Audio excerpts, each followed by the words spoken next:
Kenny is, I suppose, on the surface of it, is a drug trafficker, but he is from a relatively privileged, educated background, but has made this entrepreneurial choice to go into drug trafficking. His brother is a drug addict, which is not a good combination.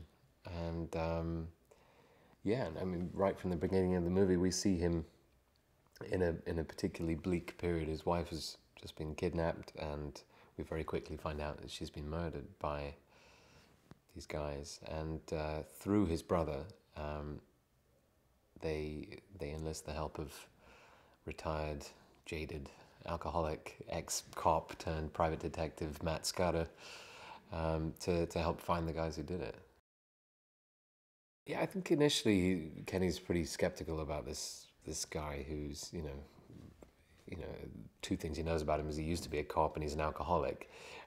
Two things which don't exactly recommend him to Kenny, but he's determined to find these guys. And so their initial meeting is a little frosty, I guess. And but then I think the emotional weight of the situation really gets Kenny, and he realizes that he needs Matt, and they form this sort of unlikely alliance, and then they realize that these guys are serial killers targeting drug traffickers, and that there are more people involved. And by the end of the movie, there's this kind of motley crew that's assembled to hunt these guys down.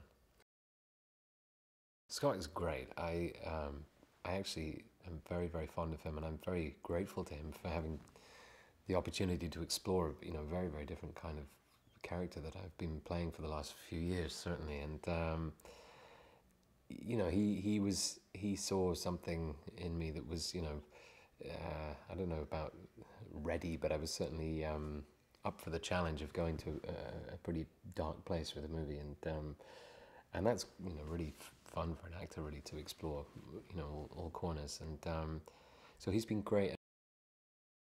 And the scene where I meet Liam is kind of fun because it's sort of weird and awkward, and it comes after a very intense opening, and then the movie really, the story for Kenny really starts when Matt arrives and they get on the trail of these guys. And so yeah, it's a good scene.